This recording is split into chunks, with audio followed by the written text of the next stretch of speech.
बाहर आकर उसने गाड़ी में सामान रखवाया और वहाँ से चली गई। जिहुआ देखता रह गया।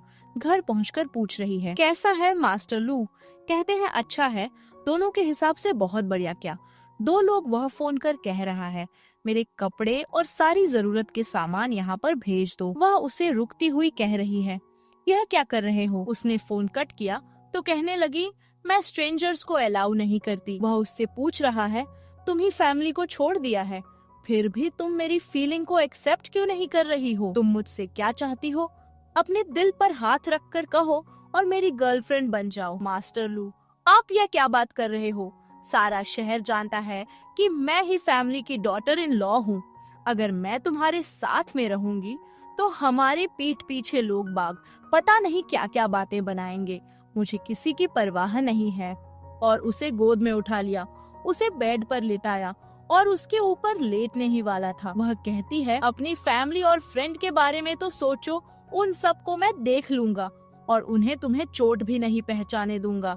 मैं तुम्हारा भरोसा क्यों करूं? उसकी जरूरत भी नहीं है। वह उसके ऊपर लेटा, वो उसे बाजू में करके उसे किस करने लगी। बाद में वो उसके लिए ब्रेकफास्ट लेकर आया। वह कह रही है, देखो लो ग्रुप का प्रिंस मेरे लिए ब्रेकफास्ट ला रहा है, तुम जो चाहो वह मैं कर सकता हूँ। खिलाते हुए कह रही है, अपना मुंह बंद रखो। ओ जिंग जिंग खुश होकर कह रही है, लिन चली गई। अब हम लोग कब जा रहे हैं? तुम्हें क्या हुआ? क्या अंकल आंटी ने कुछ तुमसे कह दिया? अब तो मेरा पेट भी बाहर निकलने लगा है। अब मैं और वेट नहीं कर सकती। तुम शादी कब कर रहे हो? किसने कहा कि मैं शादी नहीं करूँगा? पर तुमने जो किया है, क्या वह तुम्हें पता है? मुझे नहीं पता। तुम क्या बात कर रहे हो? जरूर कुछ गलतफहमी हो गई होगी। मेरी सबसे बड़ी गलतफहमी तो तुम ही हो। मैं तुम्हें इनोसेंट समझता रहा और तुमने ही मुझे धोखा दिया। उसे रुकते हुए कह रही है, आखिर हुआ क्या है? तो यह बताओ, तुम्हारे पेट में किसका बच्चा है जिहुआ? मैं तुमसे बहुत प्यार करती हूँ। उसका गला दबाता हुए कह रहा है, नाटक करना बंद करो और सच बताओ। उसे नीचे गिरा दिया। वह चिल्ला रही है, हेल्प करो, यह हमारा ही बच्चा है। वह कहते हुए चला गया। या मर ही जाए तो अच्छा है। बाहर आकर वह लिन और लू को साथ में जाता हुआ दिखाता है। लिन पूछ रही है, अचानक से तुम मुझे डिनर पर क्यों ले आए? हम इतने दिनों बाद साथ में आए हैं, इसलिए क्या तुम मुझे अपने पेरेंट्स से मिलने ले जाने वाले हो? हाँ। वहाँ पर जिहुआ जाकर पूछ रहा है, तुम दोनों साथ कब आए? तुम्हें उससे क्या करना है?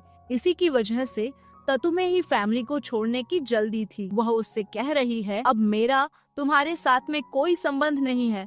तुम्हारी इच्छा थी तो मैंने ही फैमिली को छोड़ दिया और कंपनी भी तुम्हें दे दी। तो अब तुम्हें और क्या चाहिए? वह उसका हाथ पकड़ता हुआ कह रहा है, अब मैं चाहता हूँ कि तुम मेरी जिंदगी में वापस आ जाओ। वह हाथ झटकती हुई कहती है, कहीं तुम पागल तो नहीं हो गए? मैं सच कह रहा हूँ मास्टर लू। जैसे लोग तो तुम जैसी औरतों को 2 दिन तक रखते हैं, फिर उन्हें बाहर निकाल देते हैं। मास्टर लू उसे मारते हुए कह रहे हैं, पहले तो तुम्हें इसे अपने पास रख नहीं सके और अब मेरा नाम खराब कर रहे हो। वह कहती है, चलो यहाँ से चलते हैं। जिहुआ कह रहा है, शर्त लगा लो, ये तुम्हें 1 महीने के अंदर छोड़ देगा। मास्टर लू कहते हैं, मैं तुम जैसा नहीं हूँ। तुम्हें पता भी है हम लोग कितने समय से साथ में हैं, पिछले 1 साल से, और इसने मुझे कभी बोर नहीं होने दिया। मैं इसे दिन व दिन और प्यार करते गया। उसे फ्लैशबैक में याद आया कि अच्छा यह तुम थे। हाँ मैं था और मैं इसके लिए कुछ भी कर सकता हूँ। उसे लेकर वहाँ से चला गया। इससे जिहुआ को बड़ा धक्का लगा। यहाँ डॉक्टर ने कंफर्म कर दिया कि हम तुम्हारे बच्चे को नहीं बचा सके। मिस झिंगजिंग कह रही है, बच्चे के बिना मेरा अमीर परिवार में शादी करने का सपना टूट गया। लिन, यह सब कुछ तुम्हारी वजह से हुआ। तुम्हें इसकी कीमत चुकानी होगी। कॉल करके पूछ रही है, मुझे एक पत्रकार चाहिए न्यूज फैलाने के लिए। यहाँ लिन ने नया स्टूडियो खोल लिया है। वहाँ पर असिस्टेंट जियांग आकर कह रहा है, यह फूल आपके लिए मास्टर लू ने भिजवाए हैं। वह मीटिंग में बिजी है तो बाद में आएंगे। तभी वहाँ पर न्यूज वाले आकर पूछ रहे हैं, आप ही मिस लिन हो? अपने ज्वेलरी की डिजाइन कॉपी की है? हाँ, एक बात और, आपका और मास्टर लू का अवैध संबंध है। तुम लोगों को यह खबर कहाँ से मिली? वह छोड़ो, सीधा आंसर दीजिए। वहाँ पर मौजूद लोग उसके ऊपर बोतल फेंकने लगे। दूर से झिंग झिंग यह सब देख रही थी। मास्टर लू आकर कहते हैं, हम दोनों का रिश्ता फेक नहीं है हम लोग सच में बॉयफ्रेंड गर्लफ्रेंड है, पर लिन तो पहले से ही शादीशुदा है। आप लोगों को कोई गलत फहमी हुई है। लिन की आज तक किसी के साथ में शादी ही नहीं हुई। शादी तो केवल मैं ही करूँगा। इससे तो ज्वेलरी डिजाइन का क्या, जो इसने फेमस ब्रांड न्यू क्वीन से कॉपी की है। आपको बता दूं, मिस लिन इस ब्रांड की फाउंडर है। वह पूछ रही है, तुम्हें ये कब पता चला?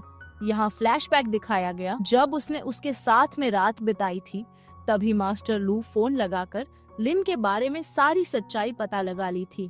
तो तुमने यह बात झिंगझिंग के सामने क्यों नहीं बताई? वह मीडिया वालों से कह रही है न्यू क्वीन मेरा ही ब्रांड है और मैं अपने नाम पर ही रखा है। वहाँ पर मौजूद लोग कह रहे हैं, हम लोग कैसे मान लें? तब लिन उन लोगों को सारी बात बताती है। शादी वाले दिन मेरी बेस्ट फ्रेंड ने मेरे पति के साथ मुझे धोखा दिया, मुझे धक्का लगा और मैं अपनी सारी एनर्जी ब्रांड पर फोकस कर दी, यह सोचकर कि अगर तुम्हारा कोई ताज छीन ले तो तुम अपना एक नया ताज बना लो, और मेरे ब्रांड का नाम ही है न्यू क्वीन। न्यूज वालों को अभी भी विश्वास नहीं था। तब वो उन्हें अपनी मैन्यूस्क्रिप्ट दिखती है और खुद की डिजाइन की हुई रिंग निकालकर अपने प्रेटी बॉय को प्रपोज करती है। तुमने यह कब बनवाई? जब एक बार में तुमसे ज्वेलरी डिजाइन मॉडल बनने के लिए कह रही थी, वह भी रिंग निकाल कर कह रहा है मैं भी तुमसे शादी करने के लिए तैयार हूँ। तुमने ये कब बनवाई? जब तुमने मुझसे ब्रेकअप किया था और उसे प्रपोज किया। न्यूज वाले उनकी फोटो क्लिक करने लगे। वह उसके प्रपोजल को एक्सेप्ट कर लेती है। इस उसे रिंग पहनाते हुए कह रही है, आज से सिर्फ तुम मेरे यूनिक ज्वेलरी मॉडल। तभी वहाँ पर जिंग जिंग दौड़ाती हुई आई, कह रही है यह झूठ बोल रहा है। तभी जियांग उस आदमी को पकड़ कर लेकर आया जिसने यह सारी खबर फैलाई थी। तब न्यूज वाले जिंग जिंग के पीछे पड़ गए। लिन पूछ रही है, आखिर तुम मुझे कहाँ ले जा रहे हो? मेरे पेरेंट्स से मिलवाने के लिए। वह उससे कहती है, मैं तैयार हूँ। यहाँ पर ही यह ड्रामा खत्म हो गया।